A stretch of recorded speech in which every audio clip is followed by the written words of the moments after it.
Good afternoon, everyone. Time for the program. I'm Janine Rivet, a board member and secretary of the Economic Club of Minnesota and a retired executive from United Health Group. It is my pleasure to introduce our guest today, and I know Tim gave a little snapshot. I'll start with Bill George. Bill is an executive fellow at the Harvard Business School, where he has been a professor of management practice and senior fellow teaching leadership since 2004. He is the former chairman and chief executive officer of Medtronic. Earlier in his career, he was a senior executive with Honeywell and Litton Industries and served in the U.S. Department of Defense. He has served on multiple boards and numerous organizations, including Target, the Mayo Clinic, the Guthrie Theater, YMCA of the North, and he has served on the board of the World Economic Forum USA. He is a frequent contributor to CNBC, Fortune magazine, and the Wall Street Journal, and he makes frequent appearances on television and radio, and we're pleased to have him making an appearance here today. Neel Kashkari is chairman of the Economic Club of Minnesota. He took office as president and CEO of the Federal Reserve Bank of Minneapolis on January 1st, 2016. In this role, he serves on the Federal Open Market Committee, bringing the Ninth District perspective to monetary policy discussions in Washington, D.C. In addition to his responsibilities as a monetary policymaker, Neel oversees all operations of the bank, including supervision and regulation, treasury services, and payment services. Neel leads the bank leads the bank's many initiatives. I'm stumbling because there isn't a light here, just so you know. Among them, he was instrumental in establishing the Opportunity and Inclusion Growth Institute, whose mission is to ensure world-class research helps to improve the economic well-being of all Americans. Poppy Harlow will be moderating today and participant as well. Poppy is a Minnesota native and co-anchors CNN This Morning, weekday mornings from 6 to 9 a.m. I wish it was p.m. We'll see if we can work on that. Thank you. Alongside with Phil Mattingly. She imparts her deep economic knowledge by interviewing the world's top business leaders and CEOs. She has also interviewed Supreme Court Justice Ruth Bader Ginsburg, Canadian Prime Minister Justin Trudeau, and moderated 2 CNN presidential town halls. She's been nominated for multiple Emmy Awards throughout her career, and her reporting has won numerous industry awards. Without further ado, Poppy, I'm going to hand it over to you. Thank you so much.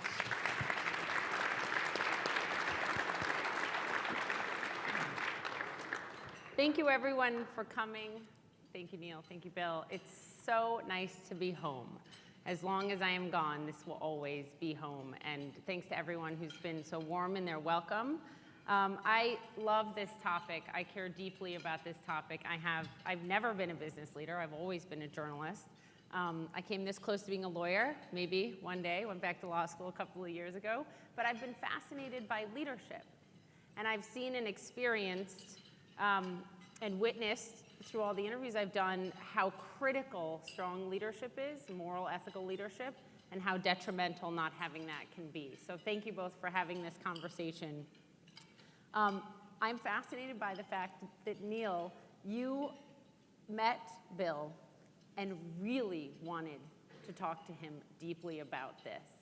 And Bill, I'm glad you have the book. I just got to read this. It's a fantastic book, True North.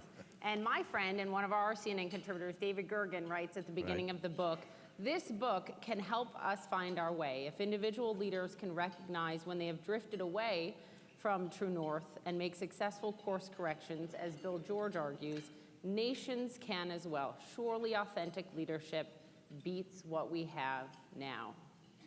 What is someone's true north? It's who you are. It's your essence. It's basically the beliefs you have, the values you are raised with, and the principles you lead by.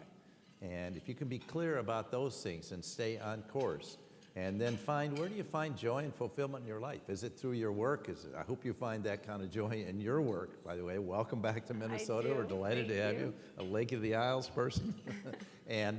But it really is, that's your essence. And I think the problem is that people, when they go out into the so-called real world, there are so many pressures and seductions that sometimes people get caught up in those and think they can get ahead quickly, violate the rules, no one will know, and they go off course.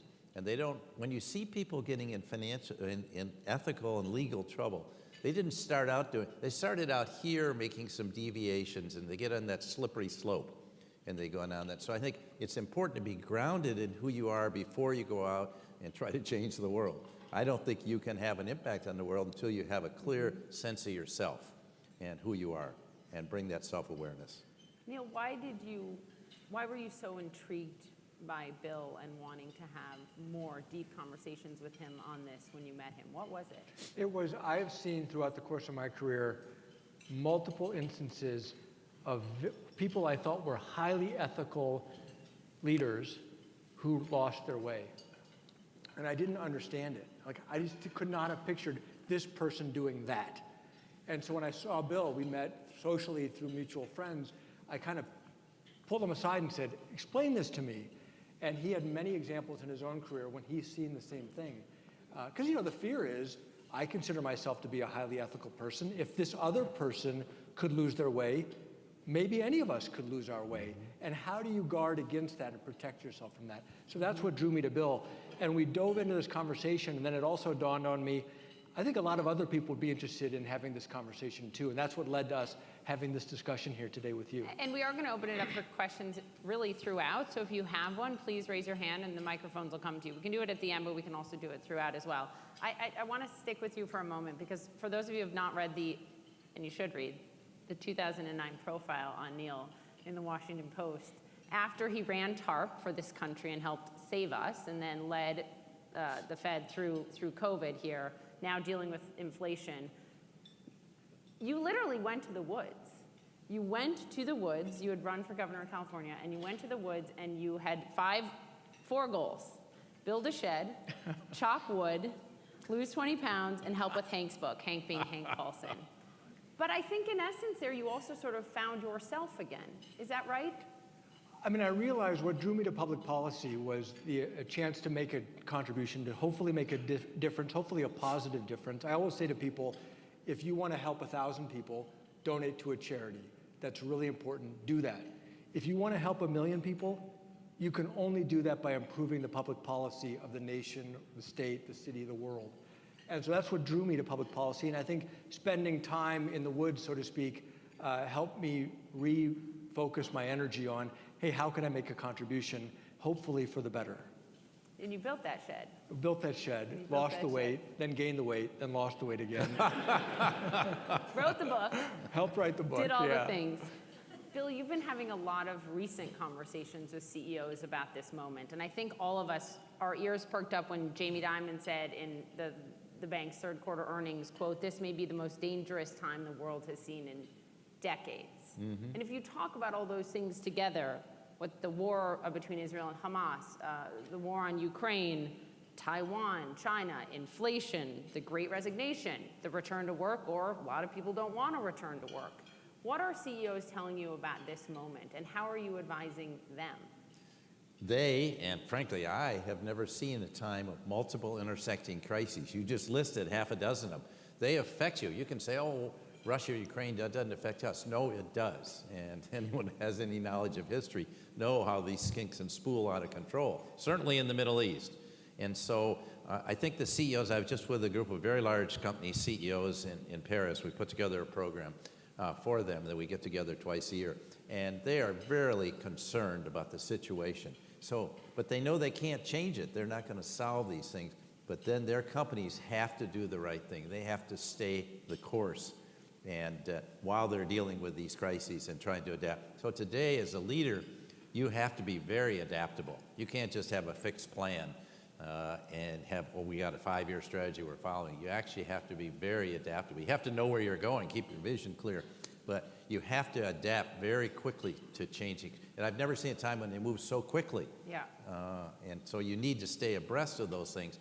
The problem is, by the way, a lot of people who come into top leadership roles are trained for the internal roles, but they aren't trained for what's going on around them. Bob Chapek at Disney was not sensitive to these things. That's why he lost his job. Do you want to talk about the Disney example anymore? Because I think that's Yeah, interesting. I mean, well, Bob Iger leaves, Chapek comes in, and then DeSantis and Florida, and then what? Well, it starts, though, he took $580 million in tax subsidies from the governor of Florida. So he has some culpability there. You don't do that. You know, it's a two-way street. When you sit down with the governor and he gives you certain concessions, you've got to fulfill those. And he said, but he came into office saying, I'll never comment on anything outside of Disney. And then, of course, I think you're all aware of the Parental Rights and Education Bill, which has been dubbed Don't Say Gay. But he didn't stand behind his gay employees. And needless to say, Disney has a lot of gay employees, and so they started protesting. And then he changed the position in midstream. So as a leader, I think Neel's got to know what he stands for going in. He can't, oh my gosh, I think I'll change my values or my position on this. I think you have to be clear about what you... One thing that is clear, before Bob Iger came back to run Disney in that moment, Bob Iger actually came out and was very clear in his statement. He did. So, but Neel, let's take ESG as an example, okay? That's what a lot of leaders believed/believe in. Okay, and then they put their money toward it, their strategy, their public statements, and then there's been a bit of a backlash. Well, I think they need to make the case of, first of all, let's say you're an asset manager. It's not your money that you're investing. You are investing your client's money, and you need to be transparent with them about what their objectives are and how you're going to invest that money. So to me, if not in that specific example, it's not getting out in front of your clients. It's not your agenda. It's their money.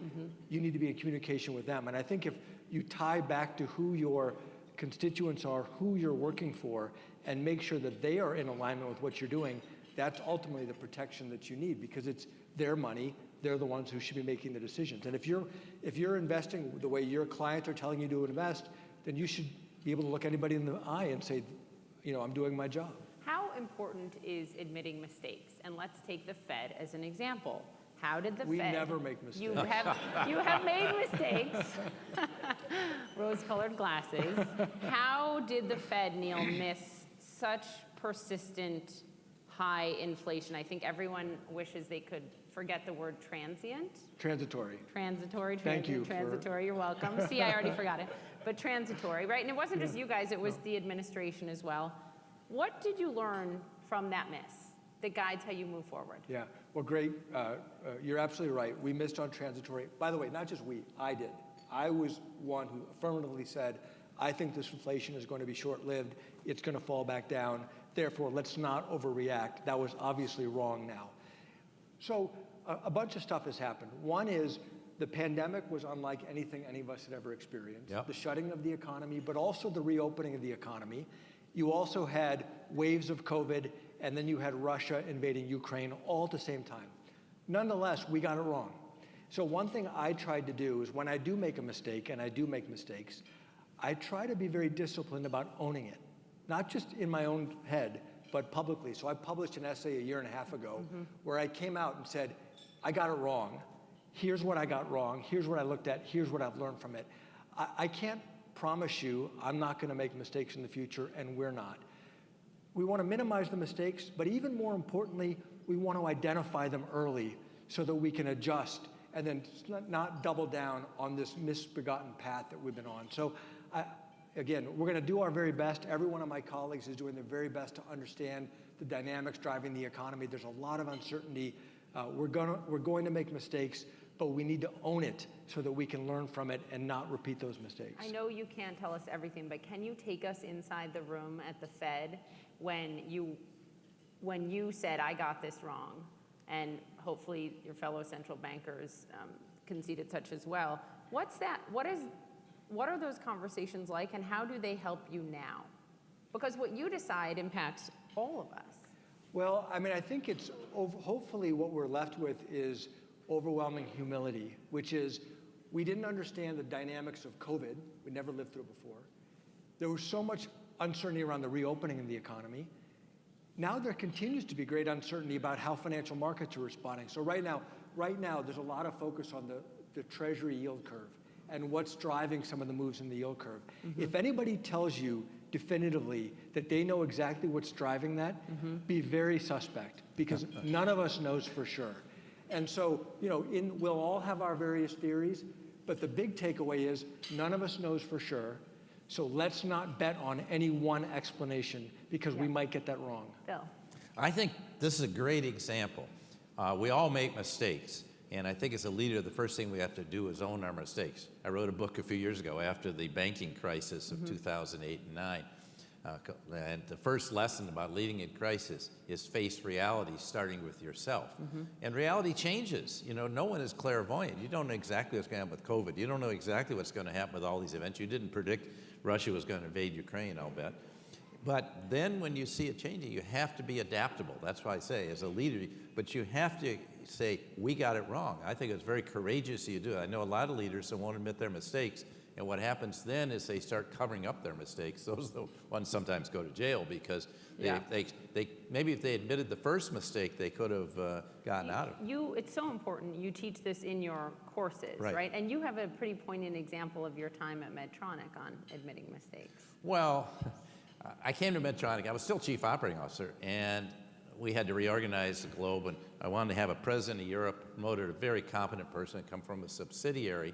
To president of Europe, very powerful position in the company, and he had all the qualifications you could hope for. 6 months after I appointed him, our general counsel comes to the door and said, Bill, can I call up our chief auditor? That's not the norm. And they showed me he'd been running a bribery fund on behalf of Italian doctors for 24 years, but the 4 years were on Medtronic's watch. So firing him was the easy thing for me. Called him over from Belgium, said, you have to leave. He accused me of imposing European ethics, or American ethics on Europeans, but anyway, nonetheless. I said, no, John, these are Medtronic ethics. Beat our standards. You violated our standards, not some kind of American.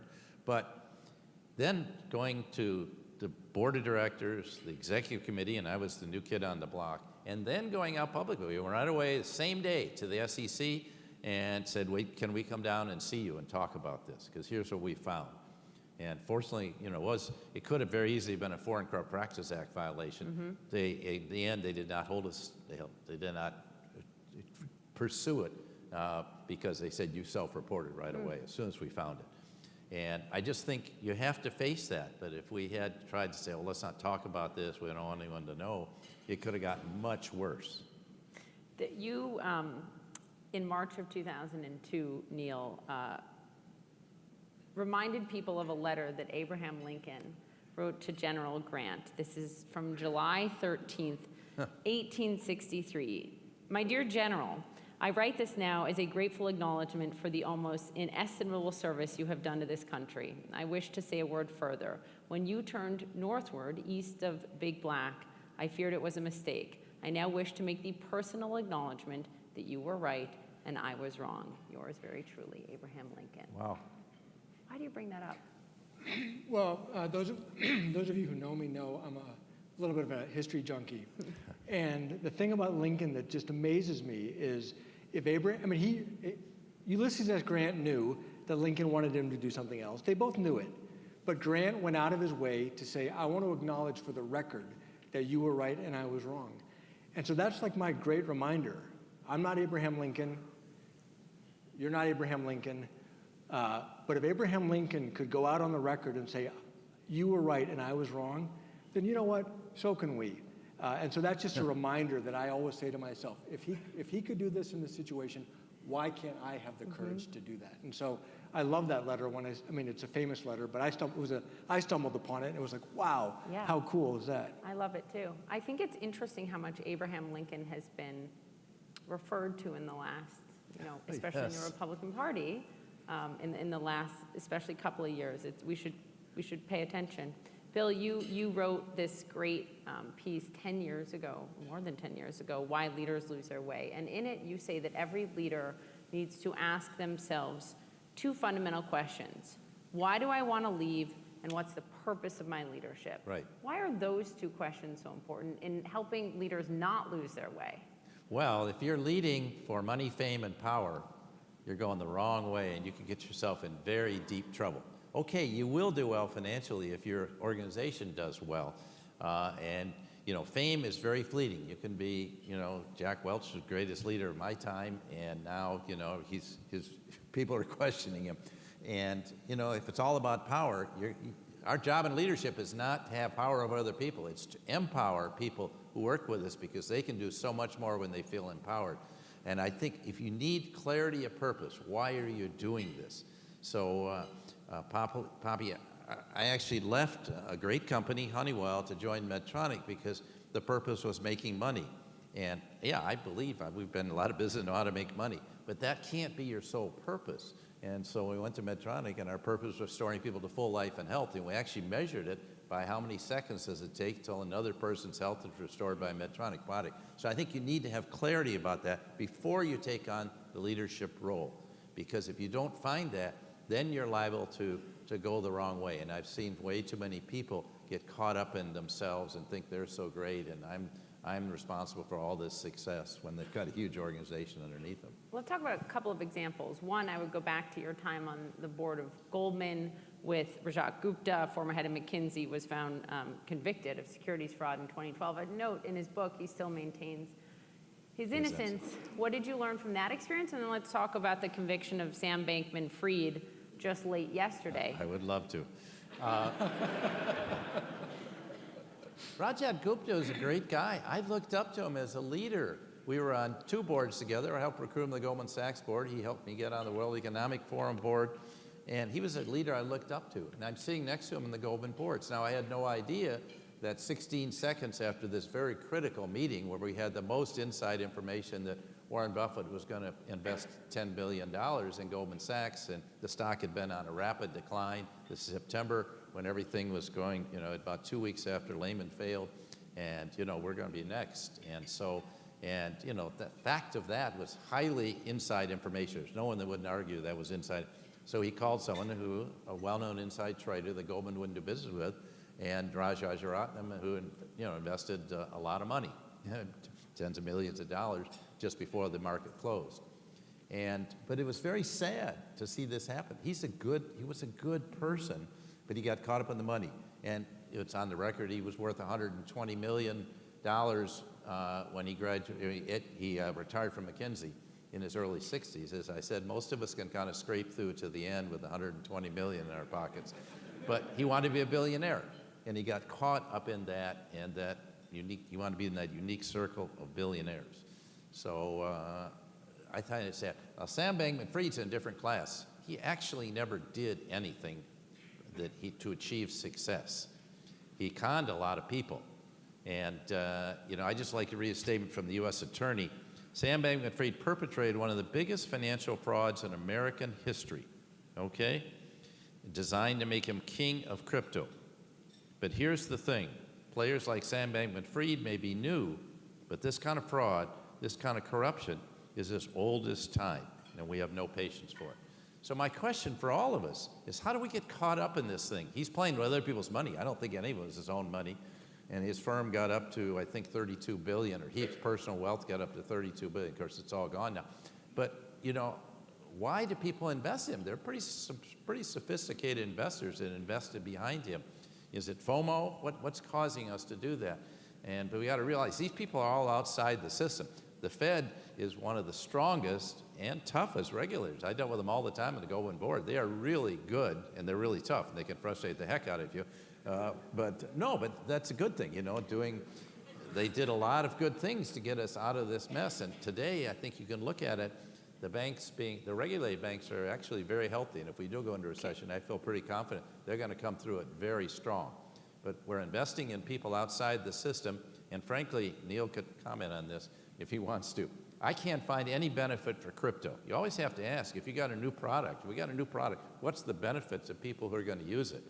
And the only benefit I can find is money laundering, because you can't trace the transactions. Well, you can that's a trace benefit. to whom? The criminals. Do you agree with that assessment? There are some big names on Wall Street who agree with Bill. There's a lot who don't. For 6-7 years now, I've been asking if anybody to give me one example of a legitimate financial use that is solved by crypto. I've yet to hear anybody. One person told me, this is a true story, one person told me, oh, he did a transaction he couldn't do any other way, and he was trying to buy arms from an arms dealer in Germany to send to Ukraine. Because his bank wouldn't wire the money to the arms dealer. And because they were going to Ukraine, he was saying it's justified. It's justified, but it's not legal for an American to buy arms across border to send it, even to an ally. That is correct. I don't want to say it's not possible that any utility, any actual usefulness to society could come from crypto. I don't want to rule out that possibility, but I also cannot rule out that these magic beans might grow a beanstalk. But can I also ask you, given the conviction of Sam Bankman-Fried, I think it begs the question of Washington and regulators, and what does this mean now? Because frankly, something is the Wild West when it's allowed to be the Wild West, when regulators are behind other actors in the space. So what does this mean for regulation, for markets, for other Sam Bankman-Frieds, for other crypto firms? I mean, I think the SEC has a lot of power in protecting investors from fraudsters. Whether you're selling a bridge in Florida or you're selling magic beans, I think a lot of this should be under the auspices of the SEC to say, hey, we're here But for are they a security or investor not? That's the protection. question, right? Well, yeah, I think a lot of them are securities. But that's a good question. I know the SEC is trying to be aggressive, and some of this stuff is being litigated. Yeah, but as you said, this type of fraud is, Sam Bankman-Fried's not the only one. Theranos, another great example. WeWork, not to pick on you on behalf of all of your colleagues. On the media? The media, we're used to it. But the media has a role here. I mean, they hoist these folks that's up fair. like they're heroes. They put them on the cover of Fortune, the next, great genius, and there's nothing there. That's totally fair. I think it begs the Fourth Estate to do our own introspection. Not just on that. Look at George Santos. There was 2 small papers in Long Island that had been waving the flag on this before the election, right? And it's incumbent on us in the media, especially national media, to absolutely. It's on all of us. Everybody, yeah. For sure.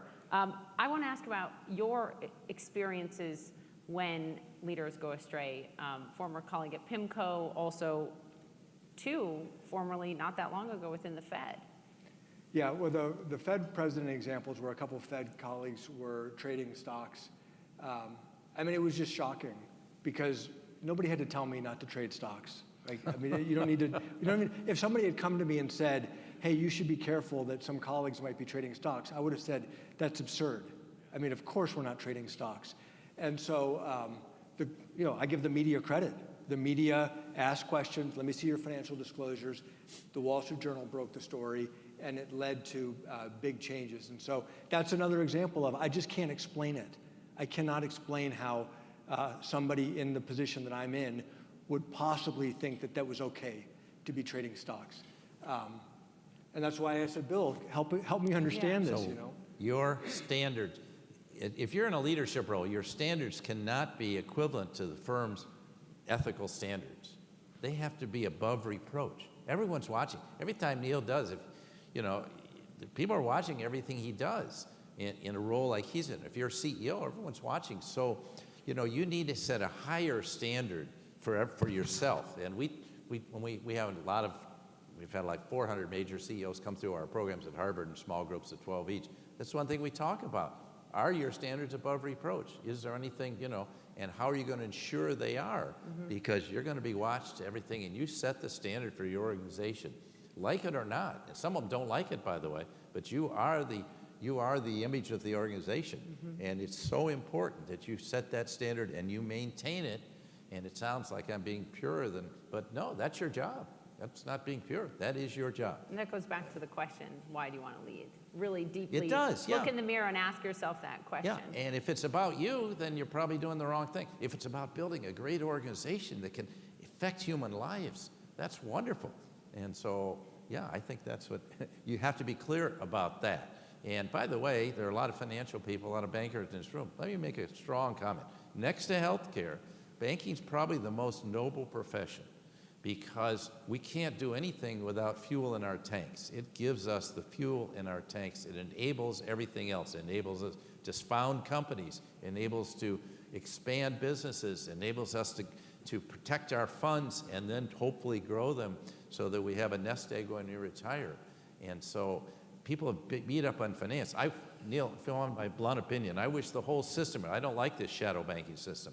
You know, some of you are in it, fine, but I think everyone should have the regulations. I don't think that Sam Bankman-Fried would have made it with a regulated bank. I think he would have been exposed. I want to dig into that more, but are there any questions at this point? If anyone has questions, raise your hand. Okay, if you do. Sri has one. Yes, right there, and we're going to bring. Microphone's coming to you, Sri. We're going to run. Microphone's coming. If you could just stand up, if you don't mind, just so everyone can see you. Tell us your name and who you're representing here. It's right, the mic's right there, Sri. This is Sri Zahir. I'm Sri Zahir. I was formerly Dean of the Carlson School of Management, and I'm still a faculty member there. And I'm also a life trustee of Hamilton College. So I disagree with you, Bill. Apart from healthcare and banking, I think education is right up there. But setting that aside, higher education has always been a place where people come together, discuss things openly, disagree with each other, but respectfully, and at the end of the day, support each other. Those are the values that we want to communicate. Right now, emotions are so raw that higher education institutions across the country are having enormous trouble, the leaders, in trying to figure out how to reinforce these values again. There is so much unrest on campuses around the Middle East particularly, but also around other issues. And so what advice would you give leaders in terms of how to bring, some sense of calm and respect, and this idea, this Rousseau-like idea that you can disagree vehemently, but you have to, at the end of the day, support each other. That's what we're here for. How do you reinforce that? I feel strongly that as a leader of a great educational institution, which I work at one, you've got to get out in front of these issues and make a statement, because there are many people on your campus with different points of view. Okay, let me get right into the controversial issue. Well, Harvard is the poster child for this right now. Yes. Hamas, okay. And I came out on Saturday night with a statement on LinkedIn and Twitter, on X, I don't know about that one, but where I just said, you have to condemn everything Hamas did. And you have to have empathy for the Israeli people. But at the same time, you're going to have empathy for the Palestinian people. They live in terrible conditions. And so I'm not going to get into the battle of all the details, but I think you have to say we stand, on behalf. And we're opposed on our campus to any form of anti-Semitism or Islamophobia. Wow. And by the way, if you come to my classroom and you make an anti-Semitic statement or you say all Muslims are terrorists, you're gone. You're out of there.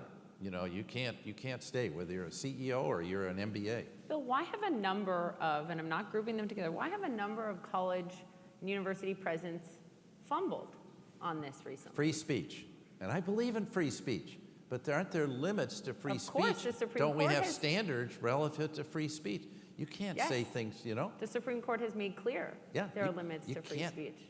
I just feel like we have to say free speech doesn't mean you can say anything that's hurtful to anyone. And particularly, when you make statements to an individual about whole groups of people. So I think, I feel pretty strongly about this, sorry, but I think you really have to stand up and be counted and get ahead of it. And yeah, there are going to be students on your campus, just like there are at Harvard, pro-Palestinian groups, pro-Israeli groups, or Israeli donors pulling out. I think she made a beautiful statement, Claudine Gay, about 5 days later. I wish she'd gotten out on Sunday morning. And some people would say that's risky. Yeah, it is risky. But you know what we stand for. By the way, you have to know a priori what you stand for. Neel said about how he personally feels about one particular issue that some people would consider in the gray area, trading stocks as a Fed president. But he's clear about that. That's why you need the clarity about your values in advance. Because under pressure, you may start to vacillate. What do I do? What do I do? No, if you're clear about it, then you say, this is what our institution stands for, period. My husband quotes Alice in Wonderland a lot to me, and he said, well, here's the quote. If you don't know where you're going, it doesn't matter what path you take to get there. Any road will get you there. That's right. There you go. And Any other questions as we continue? Yes, right Thank here you, in the Sri. back. Good question, Sri. Thank you for that. Thank you very much. Appreciate it. The media, are we putting too much pressure and expectations on the media to find issues as leaders, both public and private sector? The media is already experiencing just terrible pressure right now economically, and the model may be not viable going forward. Can we get your name too and who you I'm sorry. represent? Eric And thank you Mitchell for standing up for the media. Go ahead. Eric Mitchell, as Strategic Business Coach Consulting. Thank you. Okay. It's an interesting question, Neil. I don't know if you want to address it, but are our business circumstances as media writ large, should that really have an impact on our job? Well, think of it this way. Think of the two examples we spoke about a few moments ago. Is it realistic to expect the media to do all the vetting work of all congressional candidates? There are a lot of congressional, 400 plus members of Congress every 2 years. That's a big burden to expect the media. But I will say, contrast that with the media's role in promoting Elizabeth Holmes, Sam Bankman-Fried. You know, it's one thing to say you're not responsible for doing all the vetting. It's another thing to put them on the cover of your magazines and say these are heroes of the future. And so I think one of those is a reasonable expectation, at least, not to do that. So I agree with you, Neil, but I also feel strongly, thank God for the media bringing a lot of these things out that might be hidden otherwise, that we would never know about it. The media were not doing some form of investigative journalism and knowing some of the terrible things going on. So yeah, maybe they're going to get some wrong. But what I worry about with the media day, and Poppy, this will throw in this one back to you. There's established media, but any one of us in this room can become an author right today as soon as we walk out of here and just publish on X, and you can get away with saying anything you want, and they've now removed all the constraints to what you say, and it could be a total, the exact opposite of what Neil just said. And, you know, that's the problem is, you know, it's not vetted. Where's the editor checking what the, you get checked, right? Of course. I mean, I'll just give you an example, and this is why I will, you know, look, I still believe, and maybe call me, you know, Pollyannish, but I still believe some of our best days are ahead of us. I'm invigorated and excited for our new leadership at CNN. Just a couple weeks ago, Mark Thompson took over. You'll know him for running the BBC and turning around the New York Times. You know, and I do believe there is that future ahead because there is not only a desire, but a need for accuracy and truth and facts for our society to operate and to function. So here's one example. The other night, I was going to bed and I was on Twitter and I saw something tweeted out that was video on a college campus of what looked like violence in a student protest. So I sent it to our overnight editor and I said, hey, can we vet this so when I wake up at 3 in the morning, we can know if we can use it on the show? I wake up to a long note from him and standards and practices and the road that overnight had spent the time to say, we believe this is edited, we advise you, you can't use it, let's not use it, da-da-da-da-da. I didn't use it on the show. That's what we go through before you see something on CNN this morning. That doesn't mean we don't make mistakes. I make mistakes, we make mistakes. But that is what we can do as media and what we have to do, and that's what you're not getting with with everyone being a journalist. At the same time, I find a huge advantage to society for sometimes I see things on X, Twitter, what have you, that call my attention that I had missed before, that I think we need to be covering. I hear voices that I don't hear in Brooklyn, New York, where I live, or when I'm home here. So there's an advantage, but it has to be checked, is what I would say to that. The checking is critical. I mean, think about the President of the United States is flying to Israel, okay, in the midst of the crisis, and there's a bomb that goes off on a supposedly Gaza hospital. I guess it actually hit the parking lot. And it's attributed to the Israelis. It turned out it was not the Israelis. By some. But meanwhile... It was wrongly attributed by some. Wrongly attributed. Too But fast. meanwhile, right, the Egyptian president has called off the summit with the President of the United States. This is an important summit. In Jordan, it didn't happen. And with the head of the PLO. And these were in Jordan, and Jordan called it off too. And so it shows how these misleading sources, without being checked... we have to, I mean, we have to be right, not first. You just have and that's to so be hard. I'm working with one of the people I've been working closely with is Almar Latour, who's a publisher of the Wall Street Journal and CEO of Dow Jones. And he came in saying, we are going to only print the truth. That is what we're going to do. Now, our editorial pages or the opinion of the owner of the newspaper. So that's something else, and you can debate about that. Yeah. But that he has at least tried to hold to that standard. And I there's think, value to, I think, I read the editorials every morning. I think there's value to right. opinion too. But they are that. opinions. That's and right. It's got a name on the opinion. That's We right. shouldn't publish news, That's right. which is really an opinion. As I ask other questions, I want to ask you about Washington, because in that same profile from 2009, they were asking you, will you go back to DC? And you said, at that point, there's nowhere else you can have such a large impact, for better or worse. Do you still think that's true today? Well, I think it's true, just policy in general. That's what drew me to jump at the chance to join the Fed, to try to hopefully make a positive influence on important public policy issues, whether that's in Washington or in St. Paul, here in Minnesota, or City Council. I think you can have positive change. You can advance big ideas and help things get better. Washington's not broken. Washington has challenges, which we are all very, very well aware of. But I do think in times of crisis, our democracy can function very, very well. I think the bigger challenge for our democracy is functioning when we're not in crisis. That's a great Really? point. Wow. That's a great point. So Go can I ahead, just Bill. comment on the business community, which takes its hits with some of these scoundrels. But let me say, I think a lot of leaders in the business community are most of all the ones I know are extraordinarily ethical today and really trying hard to do the right thing and are willing to speak out on issues. I'll give you an example. Somebody I've worked closely with, Chip Berg, who is CEO of Levi Strauss for the last 11 years. He was concerned a few years ago that his customers, young girls who wear jeans, were scared. And so he came out very strongly on behalf of gun safety. That's Not right. gun control, but gun safety. It's actually, yeah. And His he- daughter has asked him a lot of hard questions on Yes, you climate got change it. and guns that Yeah, helped and I know guide his him. daughter. Yeah. But then he came out just before the Supreme Court decision on Roe versus Wade, and he said abortion is a business issue. Now, he hadn't gotten into the morality, and some of you are going to feel on opposite sides of that, but at least he took a stand on behalf of Levi Strauss, that we're concerned about women and our employees. Over, 60% of the people we employ are women. We have to be concerned for them. Chip I'm has just been- saying some people do have courage to get out and make statements, which I admire. And I realize these are controversial, and some of you will take umbrage at this, but that's okay. I have this debate at home over the dinner table with my husband a lot on, is that the role of businesses? It works? I mean, Chip believes these things. I've covered him deeply as a Yeah. leader. And his business continues to thrive. I think you saw the same thing with Howard Schultz at Starbucks. There are others that would take the position that, it has the chance to really hurt our business. Should we still do it, or is that antithetical to our job to lead this company and our fiduciary responsibility to our shareholders? I would say you better know who your employees are and your customers are. In Disney, they didn't back their employees. I think you better know that. I happen to know the CEO of AB InBev that owns Bud Light, and that was something 5 levels down, and I think they regret that. They kind of led with their chin, and you can make your own position about this, but I know they regret that ever happened.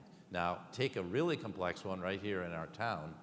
We can go right to it. Sure. Our largest corporation, a company called Target, some of you may have shopped there, had a really difficult situation. Target has been the most, let's be blunt, the most gay-friendly company in town, very public about it, very supportive of their LGBTQ plus community, and nationally they've become known that way.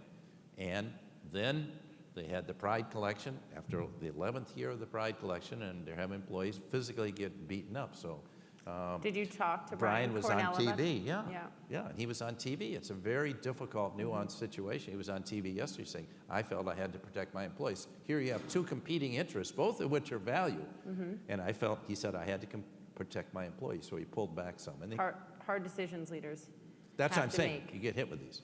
Yes, right here. And just tell us your name and where you're from.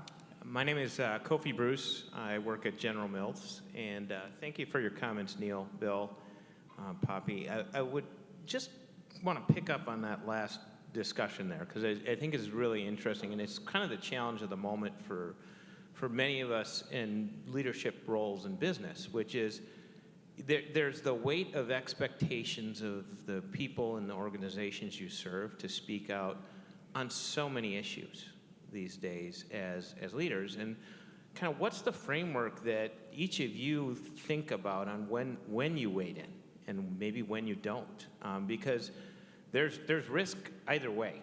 Not waiting in has consequences as much as sometimes waiting in proactively does. So how do you think about that? What are the other factors you weigh? And Bill, you started to lay out a few of them, but I would love to hear each of you kind of reflect on that. I'm happy to comment. You want to go first? Very briefly, for me at the Minneapolis Fed, I think the standard is weigh in, make it count when you weigh in. If you want to weigh in every day on something, that's all you're going to do. You'll be weighing in every day because there's stuff happening around the world that somebody in your organization cares about. So we weighed in at the Minneapolis Fed very strongly, and I gave very direct comments when George Floyd was murdered a couple of days later. And I had members of the media taken aback and said, we've never seen a Federal Reserve president that stark in my comments and calling out the racism that I saw. And I said, listen, we live here. This is our town. Our employees live here. This is affecting so many of our friends, our neighbors, our staff, our colleagues. I have to weigh in. That was a clear case of, yes, it's the right thing to weigh in and do it strongly with what we believe in.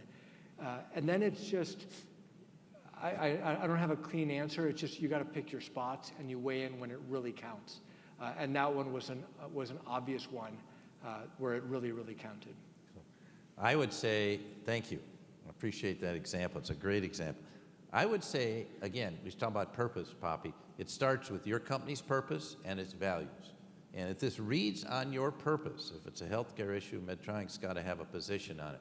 But it doesn't have to have a position on everything. And so, you know, like I have great empathy for the Uyghurs in China. I've visited with them, but that's not my issue. And so as a leader, I'm not going to be commenting on that. So I think you have to decide, does this read on my purpose? So the examples I've given you read directly on company's purpose and, you know, frankly, their values. Part of values is to provide a great environment for our employees. That's why I use that nuanced example to show some of these good But points. I would just push to your great question.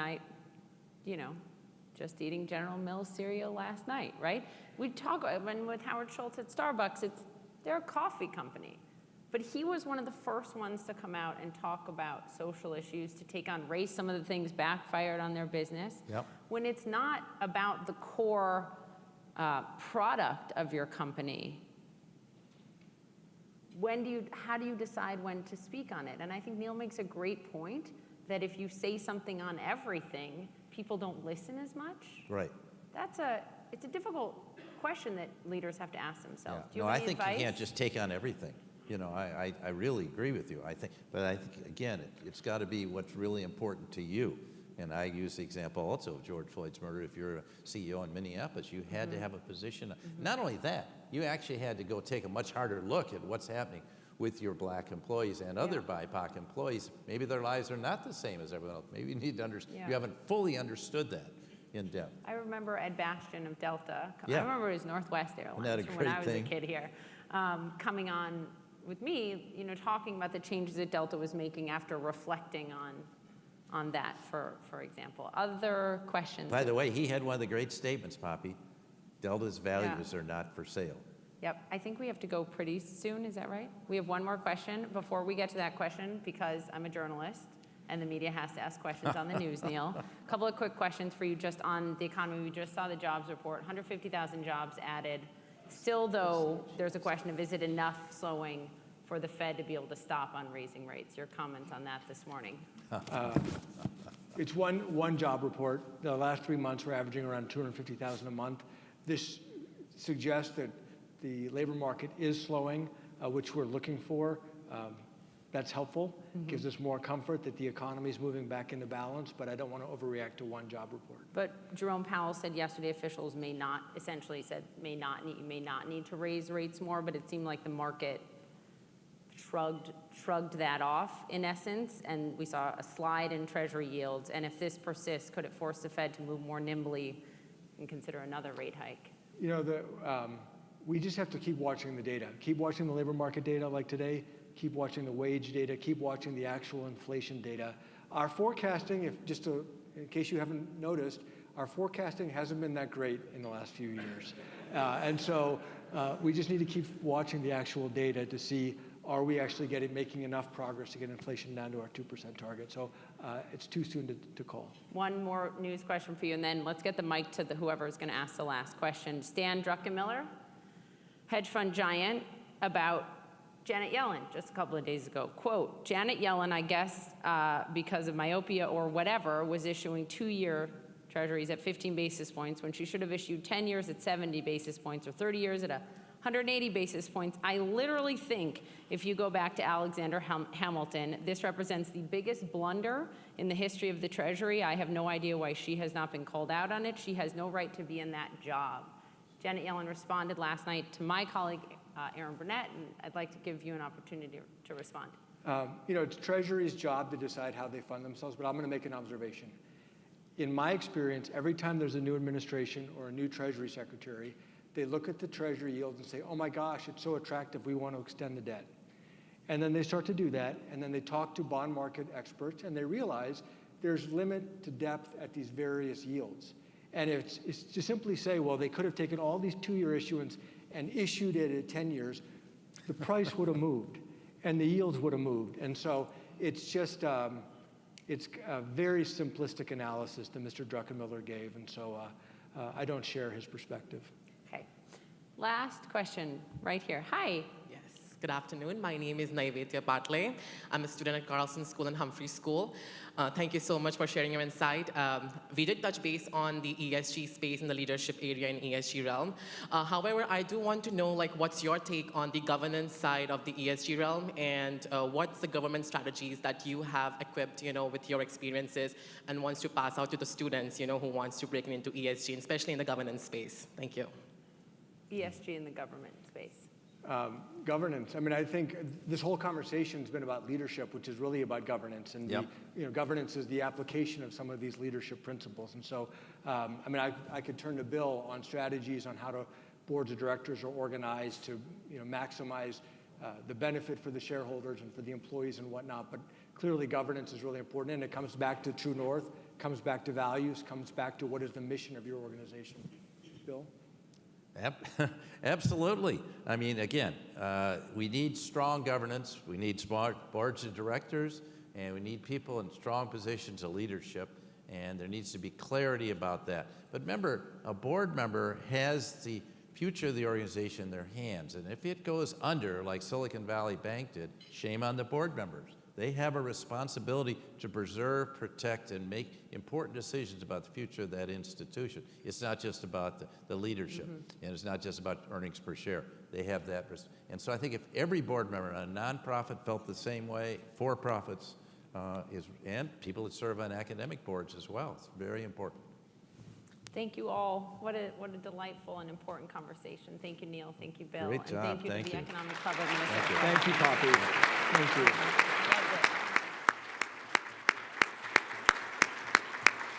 it. I'm going to ask our panelists to